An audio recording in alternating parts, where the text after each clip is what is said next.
Abra comigo em Êxodo, segundo livro da Bíblia, Êxodo capítulo 6, versos 2 e 3. Êxodo, segundo livro da Bíblia, Êxodo capítulo 6, versos 2 e 3. Eu estava com duas palavras, e orando e pensando no que eu ia compartilhar hoje.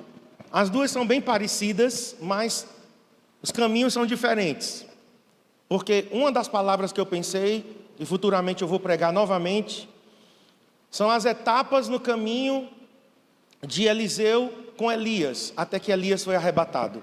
Eu preguei essa mensagem, e essa é uma das mensagens que eu quero torná-la em um livro. Então eu vou pregar novamente, justamente para aprofundar mais, captar o áudio, né, que eu não sou tolo de escrever tudo de novo, né, captar o áudio e transformar o áudio em um livro, tá? Então, não vai ser essa que eu vou pregar hoje, tá? Etapas na vida de um discípulo, mas eu tinha uma outra mensagem que eu acho que eu só preguei uma vez aqui em 2011. Eu fui olhar nos meus esboços e eu tinha pensado nessa mensagem, por quê? Porque em Paulo Afonso, na sexta-feira à noite, eu comecei a compartilhar lá com os irmãos, e foi nesse texto de Ezequiel 47, sobre o rio de Deus. E aí eu fui olhar as mensagens, né, no nosso canal do YouTube, e descobri que dia 14 de dezembro, porque nós não assistimos, que a gente estava viajando, na nossa viagem maravilhosa para o Chile, dia 14 de dezembro, Tiago Lira pregou sobre esse capítulo de Ezequiel 47. Só que ele deu uma outra ênfase, né? E então, nessa mensagem de hoje, Conhecimento de Deus, eu juntei duas mensagens em uma, que é o conhecimento de Deus e os estágios da caminhada com Deus, baseado em Ezequiel 47. Tá bom? Então, eu vou dividir em duas partes. Provavelmente eu não vou conseguir ministrar tudo hoje, então nós vamos hoje na parte 1. Êxodo 6, versos 2 e 3. Falou mais Deus a Moisés e disse: Eu sou o Senhor. Preste atenção, aqui nós temos a palavra Senhor com letras maiúsculas, pelo menos em algumas versões em português, e que no original é o tetragrama. São 4 letras hebraicas. O hebraico é escrito, né, da direita para a esquerda. Toda vez, não sei se você é como eu, mas às vezes eu tenho que me lembrar qual é a mão que eu escrevo para saber o que é direita e o que é esquerda. Ou então eu penso, que lado está meu coração? O hebraico é escrito da direita para a esquerda, e 4 consoantes: Iod, Het, Vav, Het. Essas 4 consoantes é o nome de Deus. E esse nome, ele não é conhecido exatamente a sua pronúncia. Os judeus tinham esse nome tão sagrado, para vocês terem ideia, todas as vezes que eles escreviam o tetragrama, eles jogavam fora a caneta da época, né? Caneta que seria um pincel, uma pena. Nessa época de Moisés era um cinzel. Ele esculpia nas tábuas as letras. Toda vez que escrevia um nome sagrado, jogava fora e pegava um novo instrumento de escrita. Com o passar do tempo, eles pegaram as vogais de Adonai e introduziram no tetragrama. E então ficou Iavé. Iavé seria a tentativa de trazer a pronúncia desse nome aqui, Senhor. Em português, Iavé foi traduzido por Jeová. Jeová. Mas a maioria das nossas Bíblias traz o nome Senhor com letras maiúsculas. Então, quando aparecer o nome Senhor com letras maiúsculas, você vai lembrar, é o nome sagrado de Deus. Deus é o nome genérico da divindade. Tipo, qual é o meu nome genérico? Quem sabe? Ou o seu nome genérico? Qual é o seu nome genérico? Peguei vocês, né? Ser humano. Ser humano, né? Ou homem, mulher, é o nosso nome genérico. Mas o nosso nome que nos identifica, o nosso nome próprio, aí sim, cada um aqui tem um nome próprio. Marcos Alexandre é meu nome próprio. Pires da Rocha, meus sobrenomes. Então Deus, ele tem o nome genérico, que é Deus, Elohim, e Deus tem um nome próprio, que é o tetragrama. E então, aqui, Deus, ele diz a Moisés: eu sou o Senhor. Em algumas versões diz: eu sou Yahvé. Inclusive foi cantado aqui hoje, né? Nosso amigo está cantando Yahweh, mas Yahweh é em inglês, não é em português, certo? Em português é Yahvé, ok? Ok, Felipe? Já falei isso com meu filho Abner, porque já tivemos inclusive uma discussão teológica sobre Yahvé e Yahweh. E no verso 3 diz: e eu, o Senhor, dizendo a Moisés: eu apareci a Abraão, a Isaque e a Jacó como o Deus Todo-Poderoso. Agora o Senhor está dizendo: olha, para Abraão, Isaque e Jacó, eu me revelei como El Shaddai.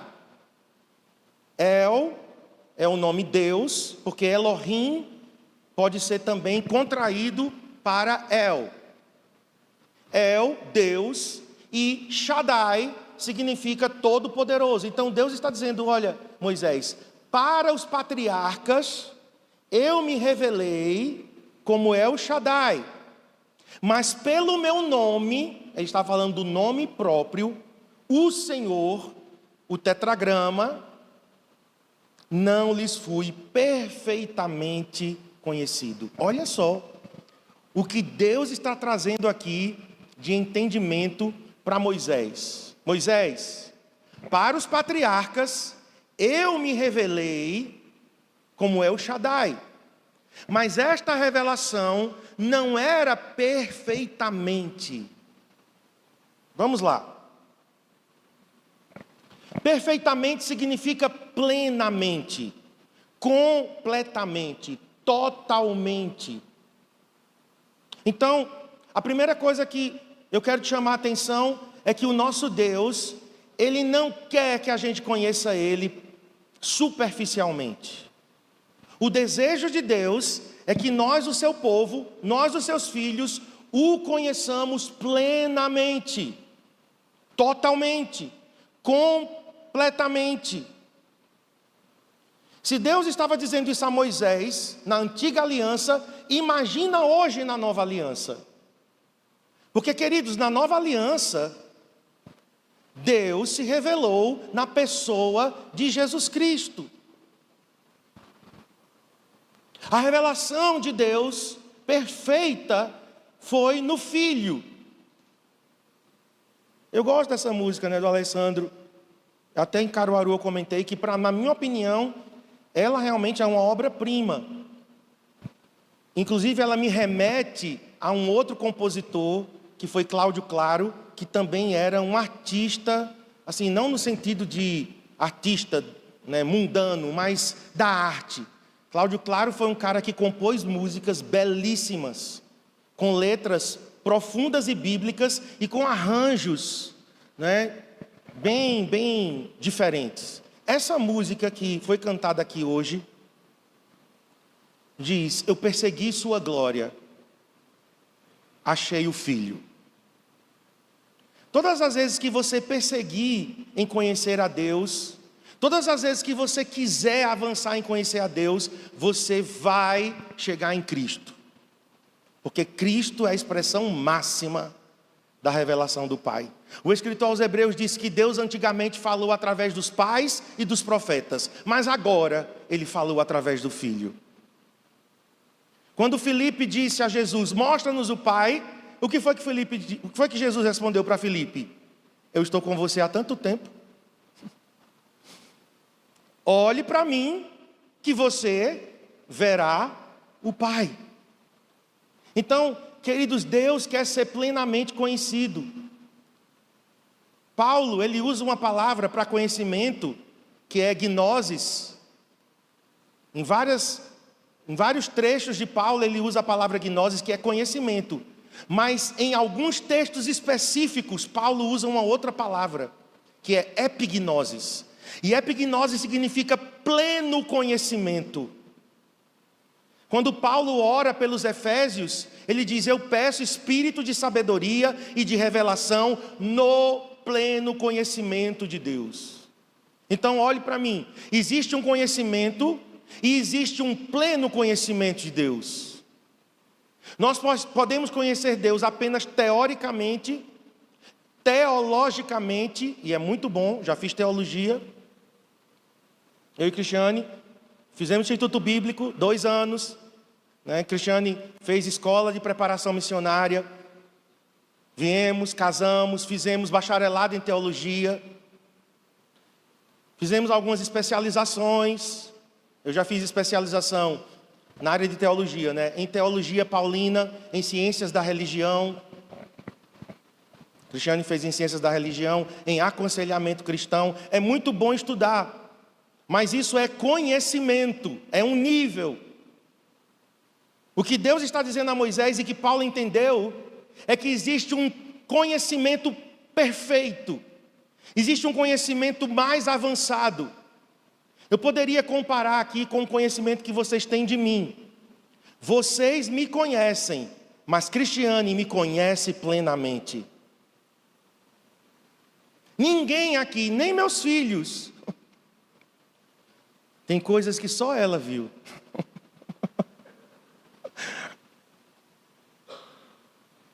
Tem gestos, tem vícios, hábitos, Não vícios, hábitos. Tem manias, cacuetes, que mais? Mungangas. Que só um cônjuge conhece. É ou não é? O filho não vai, um filho biológico, tá? Não estou falando de nós como filhos de Deus, não. Nós como filhos de Deus, nós temos que avançar para esse tipo de conhecimento. Mas um cônjuge conhece outro em um nível muito mais profundo. É pleno, é completo, é total. Assim é Deus, irmãos. Eu realmente estou em crise. Eu acho que eu estou em crise há uns 10 anos. Por quê? Porque eu cresci. Mas eu sinto que tem mais. Eu sinto que eu preciso romper uma casca. Eu preciso romper um limite. E eu estou nisso ainda. Eu sinto que Deus, Ele quer se revelar a mim de uma maneira muito mais profunda, muito mais íntima, muito mais intensa, muito mais do que tudo que eu já conheci. Então, Ele disse: olha, Moisés, os patriarcas não me conheceram perfeitamente. E conhecer aqui, queridos, é um conhecimento íntimo. É o verbo iadá. Iadá, em hebraico, é um verbo para conhecer, conhecer intimamente, ter relações sexuais. É o mesmo verbo. Por quê? Porque o entendimento de Deus é que, se você quer conhecê-lo, você tem que conhecê-lo num nível como um cônjuge conhece outro.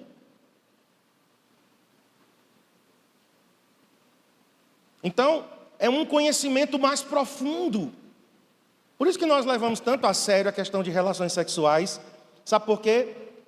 Porque o sexo foi feito para ser no casamento. Porque o sexo é algo tão íntimo, tão profundo, é um entrelaçar de corpos, de almas e de espíritos.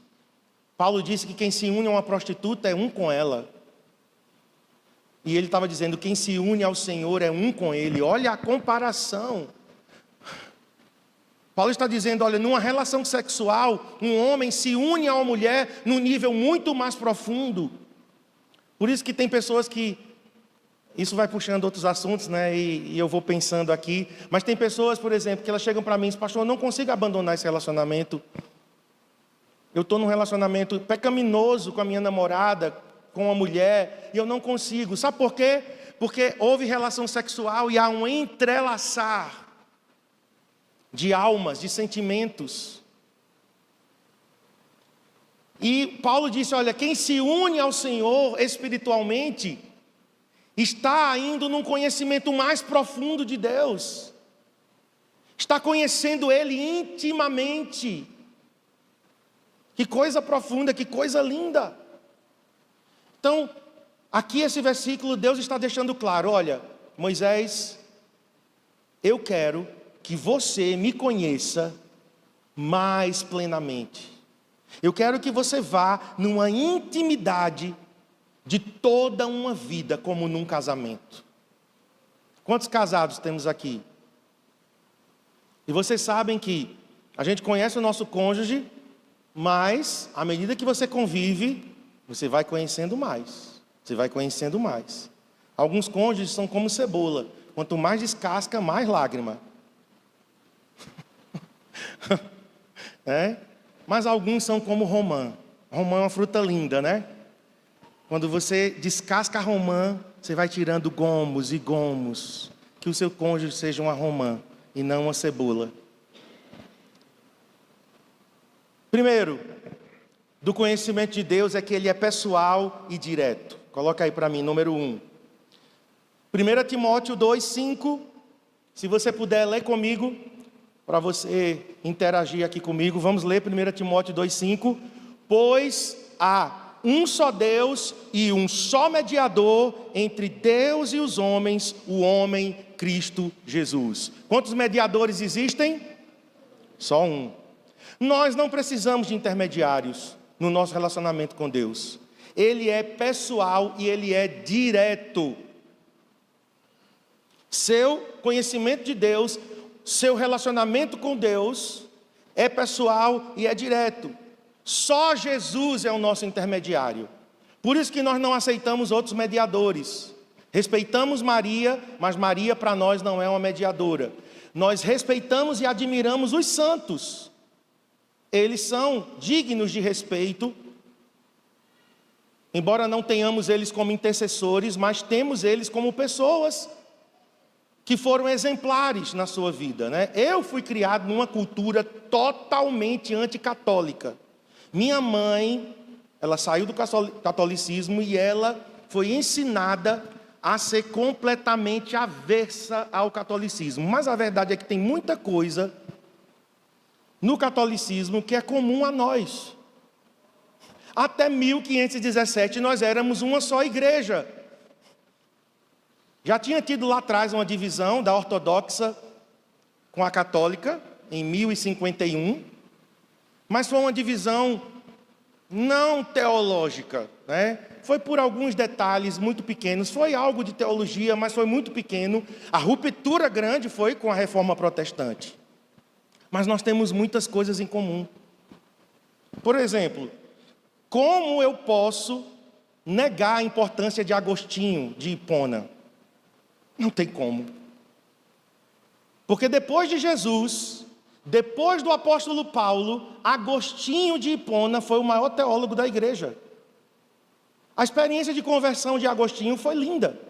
A mãe de Agostinho, Mônica, intercedia pelo seu filho e ele teve uma experiência com Cristo. Então não tem como a gente negar.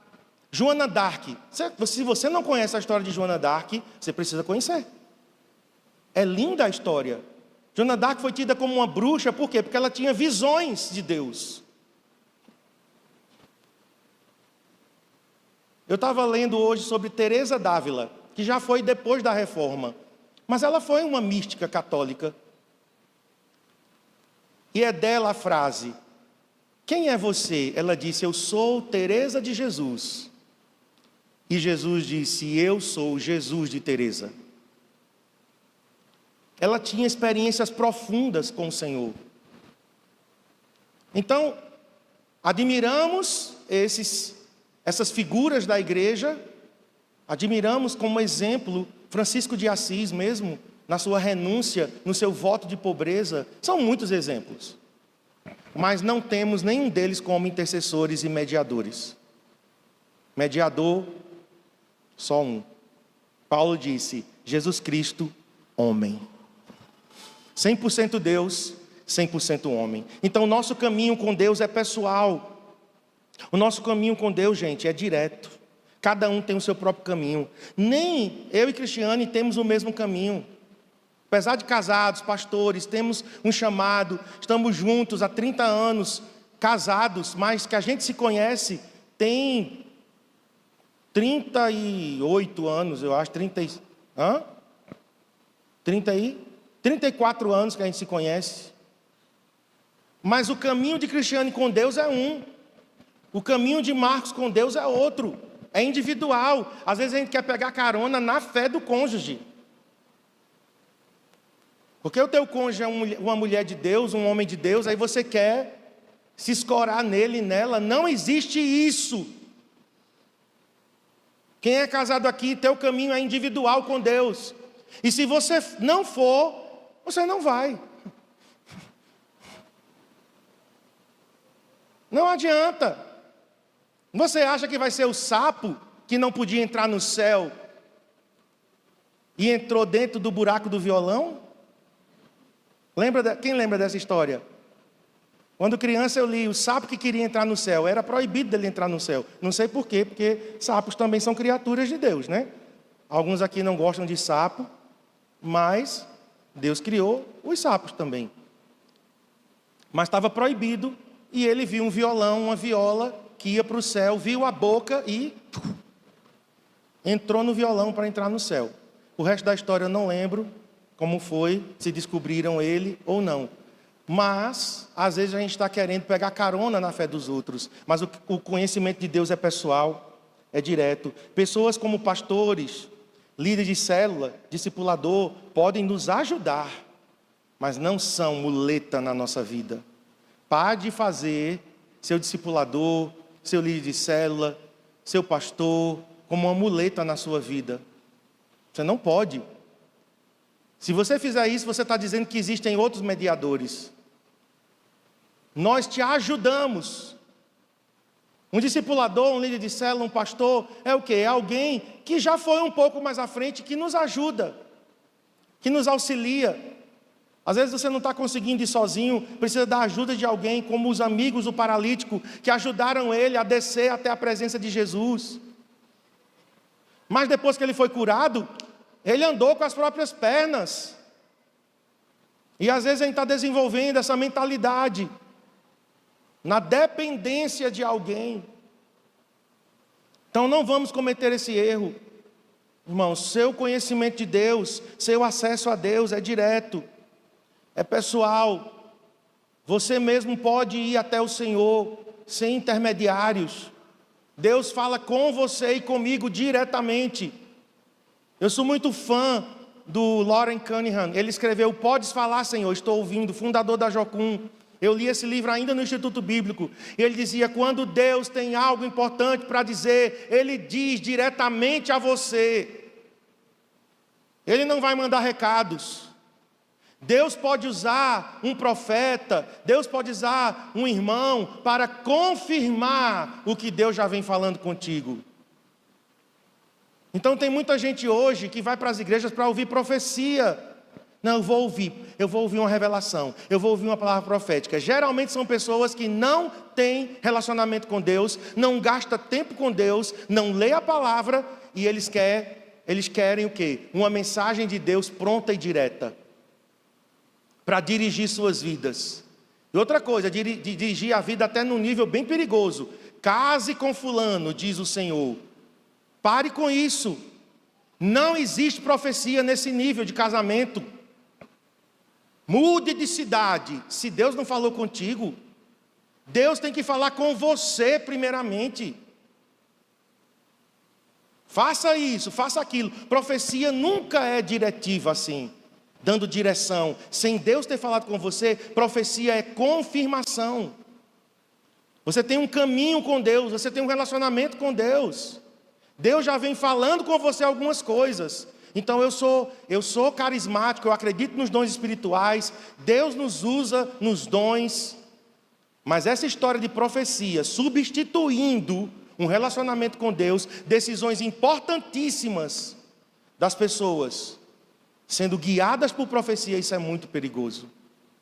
Então, o conhecimento de Deus, primeiro, ele é direto. Vou citar aqui rapidamente alguns exemplos de pessoas que andaram com Deus. Noé. Deus sempre buscou pessoas. Deus sempre buscou amigos. Pessoas a quem ele pudesse revelar seus propósitos, sua vontade, seu caminho. Noé, Gênesis 6, 9. Este é o registro dos descendentes de Noé. Noé era um homem justo e íntegro entre as pessoas da sua geração. Ele andava com Deus. Por que Noé recebeu um propósito tão grande? Salvar a sua descendência, e embutido ali estava salvar a linhagem messiânica. Que a gente acha, né, que Noé só estava ali para salvar a própria pele, a mulher, os filhos. Tinha algo muito maior por trás daquilo tudo ali. Um dos filhos de Noé era Sem. E Sem foi o antepassado de quem? De Abraão. E Abraão foi o antepassado de Jacó. E Jacó foi o antepassado de Judá. E Judá foi o antepassado de Davi. Estou resumindo. E Davi foi o antepassado de Jesus. Então, quando Deus dá um propósito a Noé grande, porque Deus tinha algo de muita confiança. Noé andava com Deus. Segundo exemplo, Enoque. Está fora de ordem aí, até eu vou corrigir para o próximo culto. Primeiro é Enoque, né? Gênesis 5, 24. Enoque andou com Deus e já não foi encontrado, pois Deus o havia levado. No verso 23 diz que Enoque andou 365 anos. Será que é coincidência? 365 anos com 365 dias? Acho que não. Eu acho que Deus estava dizendo, sabe o quê? Enoque andou comigo a vida toda. E Deus disse, vou tomar Enoque para mim, porque ele andou comigo, ele não merece viver nesta terra tão pecaminosa. Eu acredito que o pecado da época antes do dilúvio, né? Os antediluvianos, eles viveram uma época de muito pecado. E eu acho que Enoque, ele se... Como é que eu posso dizer?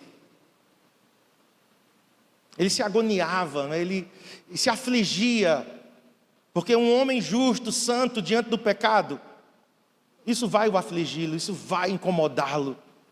E Deus então leva Enoque. Só Enoque e Elias, os únicos seres humanos que andaram com Deus e não passaram pela morte. Inclusive alguns dizem, né?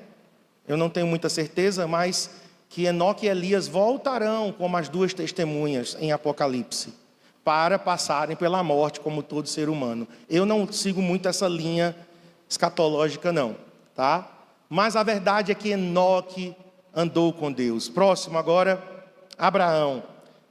Em Tiago 2,23 diz, cumpriu-se a escritura que diz, Abraão creu em Deus, e isso lhe foi atribuído como justiça, e ele foi chamado amigo de Deus. Você sabe o que é isso? Alguém ser chamado amigo de Deus? Quem você chama de amigo? Vamos lá, pense agora. A quem você chama de amigo, de amiga? Você tem muitos amigos? Se você tiver, estou achando que o teu padrão de amizade precisa ser revisto, né? Geralmente a gente tem poucos amigos. Por quê? Porque amigo é algo muito nobre, é muito valioso. Você não encontra ouro numa enxurrada como a de ontem. Ah, se a gente encontrasse. Ouro tem que ser garimpado. Você tem que ir para um rio com uma peneira. Você tem que passar horas lavando aquela areia para sair uns grãozinhos de ouro minúsculos. Então tudo que é valioso, tudo que é precioso, é raro. Se é raro, tem muito valor. Amizade é assim. Eu tenho poucos amigos. Eu tenho o pastor Carvalho, que é meu amigo. Até eu disse a ele, eu preciso ligar mais para você, conversar mais. O pastor Carvalho é meu amigo. Eu converso tudo com ele. Eu tenho o pastor Mauro, é meu discípulo, mas ele também é meu amigo. Tem muitas coisas que nós estamos como pastores, né? Titulares de uma igreja, compartilhando. Eu tenho o pastor Misael, que é meu amigo. Gosto muito de conversar com ele. Estou falando de amigo no mesmo nível, tá? Estou falando de pessoas que estão no mesmo nível que eu. Aqui eu tenho amigos também, meus discípulos, minhas ovelhas, mas é um pouco diferente. Estou falando de amigos que a gente se trata no mesmo nível, em pé de igualdade. Então, olha, eu contei 3. Talvez eu esteja esquecido de mais um. Mas são poucos. E aqui Abraão é chamado de amigo de Deus. É porque Abraão, ele correspondeu a esse conhecimento de Deus. E eu, pensando nesse versículo, eu disse, Senhor, como o Senhor me chama? Como é que o Senhor me chama? Porque Jesus disse aos discípulos, já não chamo vocês só de servos. Eu chamo vocês de amigos. Senhor, eu quero ser chamado amigo de Deus. Tem lá em Gênesis um texto que eu acho incrível. Deus dizendo, eu esconderei alguma coisa de Abraão. Deus estava para destruir Sodoma e Gomorra. Deus tinha acabado de visitar Abraão. Deus comeu coalhada, por isso que eu amo coalhada, porque se Deus amou coalhada, eu também amo. Eu amo coalhada, gente. Deus comeu manteiga. Eu amo manteiga. As coisas que Deus ama, eu amo. Deus ama carne, Deus gosta de churrasco. Eu também gosto. Então ele almoçou com Abraão. Deus almoçou com Abraão, porque um dos 3 ali era o Senhor. E logo em seguida, aquele almoço, o Senhor diz, eu vou esconder alguma coisa do meu amigo Abraão? Não, eu vou dizer a Abraão o que eu vou fazer. E Abraão intercede. E diz, Senhor, não destrua Sodoma e Gomorra. Se tiver 50 justos, olha o que um amigo faz, um amigo de Deus. Um amigo de Deus tem ousadia de entrar na presença dele e pedir algumas coisas que outros não pediriam. Não é? Senhor, não fique chateado comigo. Aí o Senhor disse, não tem 50. Eu disse, mas se tiver 40, não tem 40. Se tiver 30, não tem 30. Se tiver 20, não tem 20. O Senhor, aí ele disse, Senhor, não fique com raiva não, mas eu ainda vou pedir. Isso é intimidade, gente. Isso é intimidade. Se tiver 10, o Senhor disse, eu não destruiria, mas nem 10 tem. Aí, Abraão entendeu. Veja, por isso que ele é chamado de amigo de Deus. E o outro é o próprio Moisés. Salmo 103, verso 7. Como eu gosto desse versículo, porque esse versículo faz uma diferença entre Moisés e o povo que Moisés liderava, Israel. Deus manifestou os seus caminhos a Moisés e os seus feitos aos israelitas. Você vê uma diferença aqui? Você consegue enxergar uma diferença nesse versículo? Não? Que alguém pode dizer, mas isso aqui é paralelismo poético, hebraico. Né? Nos Salmos, nós temos o paralelismo. Um versículo que repete a primeira parte, ela é repetida na segunda parte, às vezes é antagônico. Eu acredito aqui que é antagônico. Eu acredito aqui que há um contraste. Para Moisés, Deus revelou os caminhos, mas para os israelitas, Deus, como se fosse assim, apenas revelou os seus feitos. Olha só, olha para mim. Uma coisa é a gente conhecer os feitos de Deus. Outra coisa é a gente conhecer os caminhos de Deus. Porque caminhos de Deus são as intenções de Deus. São as motivações de Deus. São as causas que estão no coração de Deus. Eu não falo os meus segredos para qualquer pessoa. Eu já fiz isso é tolice. Tem gente que ouve teus segredos e vai contar para todo mundo. Tem gente que ouve teus segredos e joga um balde de água fria em cima de você. Tem gente que ouve os teus segredos e despreza. Há muitas atitudes, dependendo de para quem nós estamos contando os nossos segredos. Deus contou os seus segredos a quem? A Moisés. Porque Moisés é um daqueles que diz que via Deus face a face. Moisés teve a ousadia de dizer: Senhor, mostra-me tua glória. O Senhor disse: Moisés, ninguém viu. Ninguém me viu diretamente e ficou vivo. Você está pedindo para ser morto. Como eu não quero te matar, porque ninguém me viu e ficou vivo, eu vou passar. Se esconda na fenda da rocha, num buraco assim, num espaço. Se esconda. Quando eu passar, aí você sai e olha por trás. E a Bíblia diz que quando o Senhor passou, Moisés olhou e viu as costas, que Deus não tem costas, é uma linguagem antropomórfica, viu as costas de Deus e diz que foi a bondade de Deus que Moisés viu. Mas, quem mais nas Escrituras a gente vê nesse nível de pedido? Poucos, né? Poucos. Mas olha para mim, Moisés não entrou na terra prometida. Moisés morreu por causa da sua ira descontrolada. Não vamos entrar nesses detalhes, mas no Monte da Transfiguração, quem apareceu para ver Jesus glorificado? Moisés.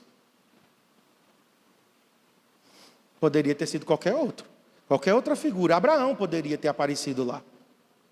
Moisés. Sabe por quê? Porque a Moisés, Deus manifestou os seus caminhos. Eu pensando nisso, Senhor, eu quero ser alguém que entende as causas do teu coração. Tem os teus sentimentos. Tem a tua compaixão, o teu amor, a tua dor. O coração de Deus agora está doendo. Agora. Nós temos um Deus que se condói pela situação da humanidade.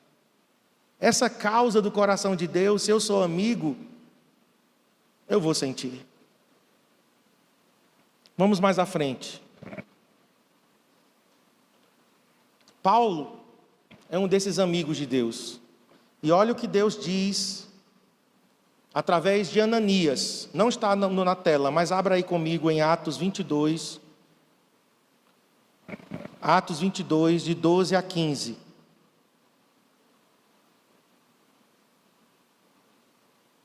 Atos 22, de 12 a 15. Um homem chamado Ananias, piedoso conforme a lei, tendo bom testemunho de todos os judeus que ali moravam, veio procurar-me e, pondo-se junto a mim, disse: Saulo, irmão, recebe novamente a vista. Nessa mesma hora recobrei a vista e olhei para ele. Então ele disse, olha o que Ananias disse. Esse Ananias não é o Ananias de Safira. Ananias de Safira tinha morrido, fulminado por causa da mentira. Aqui é outro Ananias. É um Ananias de Damasco. O Deus de nossos pais de antemão te escolheu. Ananias está dizendo: Paulo, o nosso Deus, lá atrás, de antemão, muito antes de você nascer, Ele te escolheu. É como se Ele estivesse dizendo: você foi predestinado. Não tem outra palavra aqui, predestinado conforme a presciência de Deus, porque Deus o conheceu de antemão. Te escolheu para que conhecesses a sua vontade. Conhecer, vamos lá, vamos me seguindo. Veres o justo, conhecer, veres o justo, ver, e ouvires uma voz da sua própria boca. Conhecer, ver e ouvir. Porque terás de ser sua testemunha diante de todos os homens. das coisas que tens visto e ouvido. Meus irmãos, a gente não fala de Deus só de teoria. Eu estudei todos os compêndios teológicos e eu vou falar de Deus. Não. Ananias disse: Paulo, você vai ser testemunha. Mas por quê? Porque você conheceu a vontade de Deus, porque você viu o justo e você ouviu uma voz da sua própria boca. Você vai testemunhar aos homens do que você viu e ouviu. Isso é poderoso. O que as pessoas estão precisando é de gente que conhece Deus pessoalmente e diretamente. Teus vizinhos, teus colegas, as pessoas que trabalham contigo, as pessoas que estudam contigo, as pessoas da tua família, elas querem um conhecimento não só de palavras, elas querem alguém que diz assim: eu conheço, eu vi, eu ouvi, eu provei. Esse é o conhecimento pessoal e direto. Vamos para o número 2 agora. Além de ser pessoal e direto, o conhecimento de Deus é íntimo, é próximo e é revelado. É próximo, é profundo, mas é acessível. Eu vejo muita gente dificultando o acesso a Deus. Inclusive, um parêntese aqui. Muita gente não se converte, sabe por quê? Porque nós fechamos a porta da salvação. Nós dificultamos. Nós dizemos: olha, para você ser salvo, você precisa disso, daquilo outro. Muda assim, muda assado, não sei o quê, muda a roupa, faz isso, faz aquilo, carrega uma Bíblia debaixo do braço, deixa o cabelo grande. É tanta da coisa que as pessoas vão dizer: para conhecer a Deus é preciso tudo isso. E o conhecimento de Deus é íntimo e acessível. Vou até mudar aqui. Porque quando fala de revelado, muitas vezes isso pode até dificultar o entendimento. É acessível. Para você conhecer Deus, basta você ir a Cristo Jesus. O conhecimento de Deus é íntimo e revelado. Vamos então, Jó 42:5. Aqui é Jó sendo confrontado por Deus no final de tudo, daquela experiência que Jó teve. Jó perdeu tudo, inclusive a saúde. Vieram amigos, os amigos queriam ajudá-lo, tentar explicar toda aquela tragédia e não conseguia.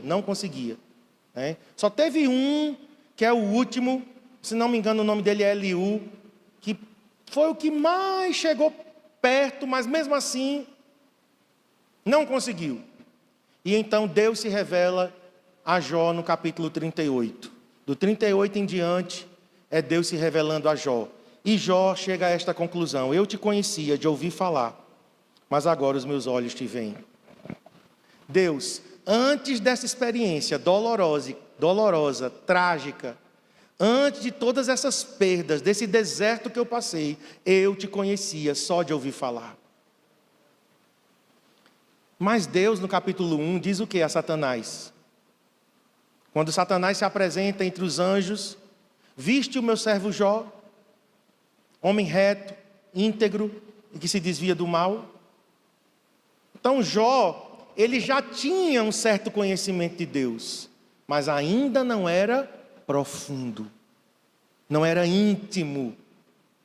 Deus queria aprofundar. Olha para mim, irmãos, a gente não tem como aprofundar no conhecimento de Deus só em tempos bons.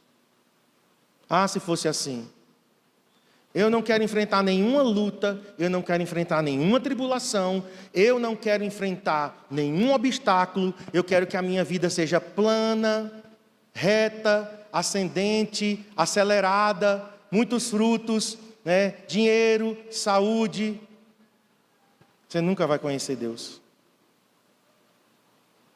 Por quê? Porque a abundância,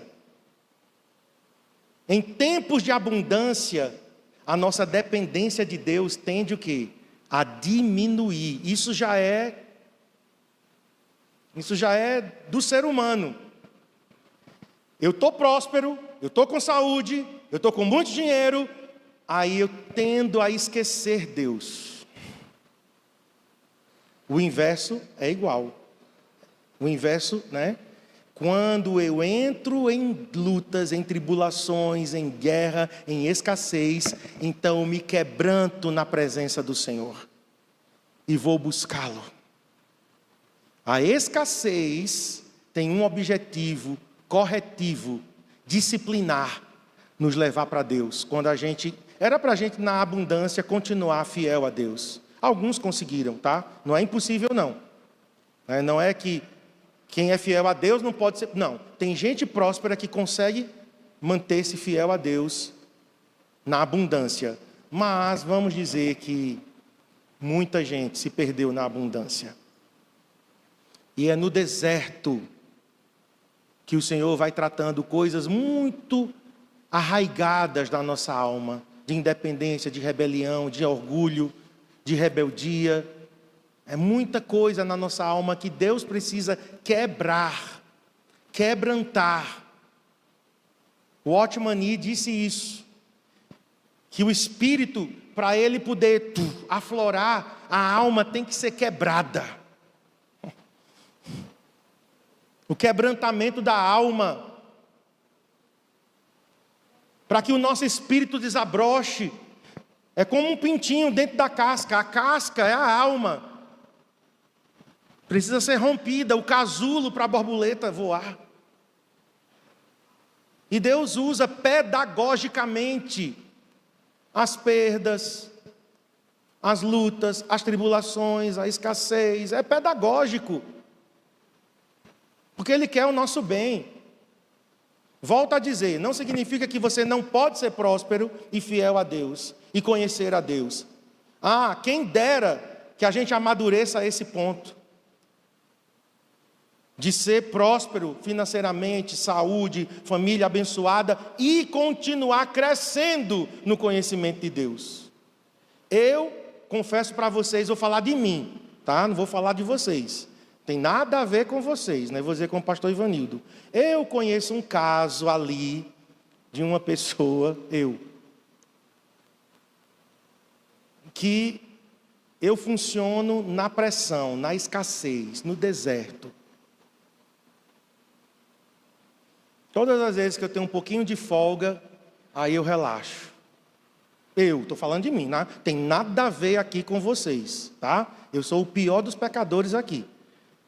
Ninguém aqui se identifica comigo, né? Todo mundo aqui é santo e maravilhoso, só eu, tá? Mas eu sou assim. Então, Deus usa a sua pedagogia. A graça nos educa. É isso que diz em Tito. A graça nos educa. É nosso pedagogo. Conhecer de ouvir falar é diferente de conhecer com os próprios olhos. Olha o que João diz, abra aí, coloca aí para mim, João 1:1. O que era desde o princípio? Aí ele diz, o que vimos com os nossos olhos, o que contemplamos e o que as nossas mãos apalparam, isso proclamamos a respeito da palavra da vida. João está dizendo, a gente fala do que? Ouvimos, vimos e tocamos. Você tem muito mais autoridade. Eu não tenho autoridade nenhuma para falar de pão. Olhei aqui para Tiago e vi, pão. Ele é autoridade, por quê? Porque ele já ouviu, ele já viu, ele já contemplou, ele já apalpou, ele já sofreu, ele já viveu todo tipo de experiências, sendo dono de uma padaria. Eu não tenho essa experiência. Aí como é que eu vou querer agora discutir com o Tiago? Vamos conversar sobre pão aqui. Arrogância muitas vezes, né? Que a gente está querendo falar de uma coisa que a gente não conhece. Não somos autoridade. Com Deus, queridos, não é necessário muito, não. Porque tem gente também que diz assim, né? Quando eu fizer um curso de teologia, aí eu vou discipular. Você não precisa disso. Porque aqui é vivência. Nosso Deus é simples. Nosso Deus é acessível. Ele é complexo, mas ele é simples. São duas coisas, são paradoxos da divindade. Ele é o ser mais complexo do mundo, do universo, mas ele é a pessoa mais simples. Jesus, imagina Jesus, o quanto que ele era acessível. Imagina Jesus falando o quanto que ele descia para alcançar sua audiência, para se fazer entendido. Para falar com crianças, com mulheres, com homens, com mendigos, com cegos, com paralíticos, com fariseus, com escribas. Jesus é acessível. Então, João está dizendo, a gente fala do que viu. Coloca o próximo, Isaías 43, 12. O Senhor diz, eu revelei, salvei e anunciei. É bem interessante essas três coisas aqui, mas eu não vou poder me deter nelas. Eu revelei, salvei e anunciei. Eu, não um Deus estrangeiro no meio de vocês. Vocês são testemunhas de que eu sou Deus, declara o Senhor. Deus está dizendo ao seu povo, vocês são minhas testemunhas. Por quê? Porque vocês viram, porque vocês ouviram, porque vocês tocaram, vocês provaram um relacionamento comigo. Então saiamos, né? Esse apelo é para mim também. Saiamos da religiosidade. Saiamos apenas de um conhecimento teórico, teológico e vamos, irmãos, para um conhecimento íntimo e acessível. Isaías 43, 10 agora. Vocês são as minhas testemunhas, declara o Senhor, e o meu servo a quem eu escolhi, para que saibam, creiam em mim e entendam que eu sou Deus. Antes de mim, nenhum Deus se formou, nem haverá outro depois de mim. Sereis minhas testemunhas. Isso está de acordo, né, com Atos 1:8. Sereis minhas testemunhas. A palavra testemunha no Novo Testamento é mártir. Alguém que testifica a verdade que viu. Alguém que tem conhecimento de um fato e pode dar informações a respeito. Vocês serão minhas testemunhas oculares. Nós não temos hoje Jesus aqui pessoalmente, fisicamente, mas nós temos o Espírito Santo. E o Espírito Santo testifica com o nosso espírito que somos filhos de Deus. Quem é filho de Deus é guiado pelo Espírito Santo de Deus. O Espírito de Deus pode nos comunicar verdades. É isso que Paulo disse aos Coríntios, 1 Coríntios 2:9. O que o olho não viu, o que o ouvido não ouviu, o que o coração não sentiu, são as coisas que Deus revelou àqueles que o amam. E ele diz, isso foi através do Espírito Santo que nos foi dado. Esse conhecimento de Deus é para todos nós, irmãos. O Senhor está nos chamando a sair da superficialidade. E eu vou terminar então, vou deixar o número 3, como eu falei, né, dividir em duas partes. Número 3 tem a ver com Ezequiel 47, o rio de Deus. Então eu vou deixar para uma outra oportunidade. Mas vamos nos deter agora em Isaías 43, 10 e vamos encerrar. Isaías 43, 10. Eu também não coloquei aí. Está projetado, né? Foi o último que a gente leu. Vocês são minhas testemunhas, declara o Senhor, e o meu servo a quem escolhi. Vamos lá. Para que saibam. Primeira coisa, saber. Depois ele diz, para que creiam em mim. Saber primeiro, crer segundo. E entendam que eu sou Deus. Nós temos aqui estágios progressivos. Primeiro eu sei, depois eu creio, e então, sabendo e crendo, eu entendo. Vou repetir. Primeiro eu sei. Por quê? Porque a fé vem pelo ouvir, e o ouvir a pregação da palavra de Deus. Minha esperança aqui, minha expectativa, minha fé, esperança não, minha fé, que é para o presente, esperança é para o futuro. Minha fé é que agora mesmo, enquanto eu estou pregando, o que eu estou falando está chegando aos teus ouvidos e você está começando a saber. Começa com saber. Primeiro eu sei. Eu sei de Deus, eu sei da palavra, eu sei dos caminhos de Deus. Eu sei da forma como Deus age na história. Sei. Então, o saber gera uma centelha em nosso coração, e o nome disso é fé, porque a fé vem pelo ouvir. Diga, ouvir é saber, e a fé é gerada quando eu ouço, quando eu sei, através de ouvir. Então a fé, irmãos, acende em nosso coração. Essa é uma grande diferença. Tem pessoas aqui, eu não queria que isso acontecesse, mas que sairão por aquela porta apenas sabendo. Apenas sabendo. Nossa, foi legal o culto hoje. A palavra foi boa. Mas se perguntarem a você, terça-feira, quinta-feira na célula, quem pregou? E o que foi que o pastor pregou? Não sei, eu sei que foi muito bom. Foi uma bênção, aleluia. Disfarça não. Você apenas, como dizia minha mãe, fez ouvido de mercador. Entra pelo ouvido e sai pelo outro. Sei apenas. Saber não é suficiente. O saber tem que ser atiçado. O saber tem que ser, tem que dar uma ignição, uma fagulha, uma centelha, que é a fé.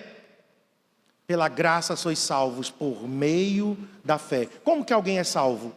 A pessoa ouve a mensagem. Você está perdido. Você precisa de Deus. Deus enviou seu Filho na cruz para lhe salvar. Se você confessar Jesus Cristo como seu Senhor e Salvador, convidá-lo a entrar na sua vida, você vai nascer de novo. A pessoa ouve isso. Uau! Sou eu preciso de Deus. Eu preciso de uma mudança na minha vida. A fé ativou. Mas primeiro você ouviu. Então hoje, eu estou encerrando, eu oro para que além de saber,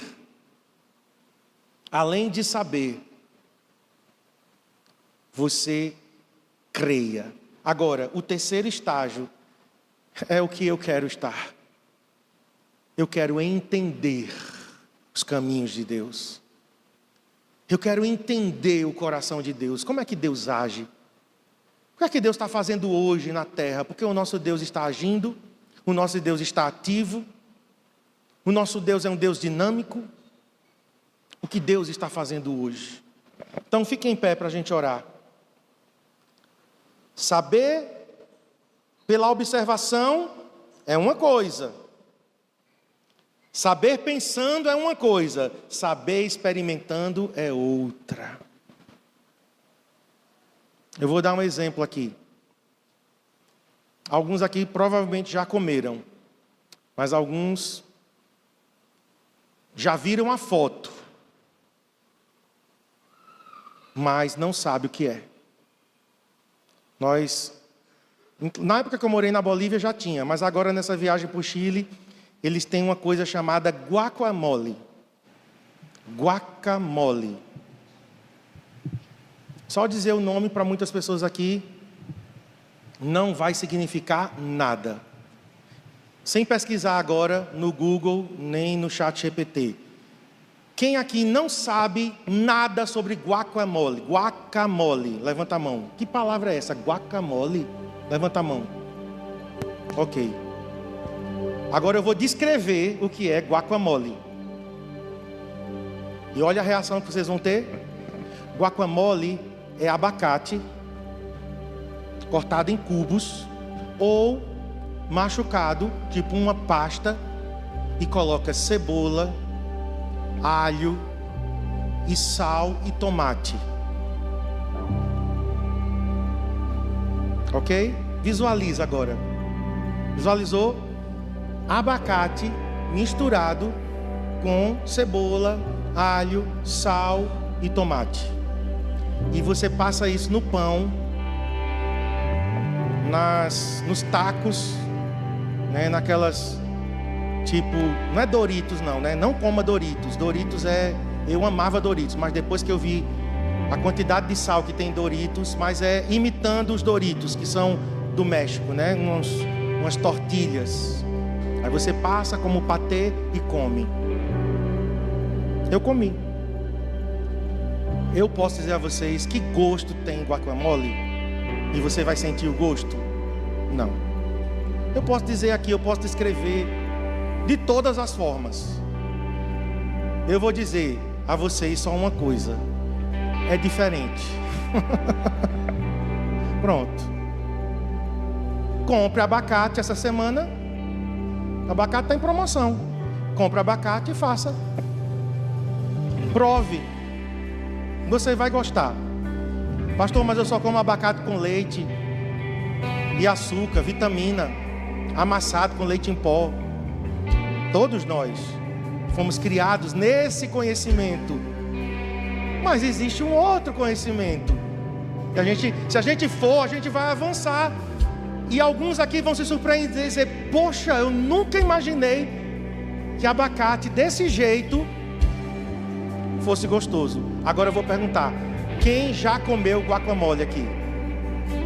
É bom? É bom? Quem gostou? Quem detestou? Ninguém. Então, com Deus é assim. Eu posso falar o que for aqui a vocês. Eu posso dar a receita toda. Eu posso dizer passo a passo.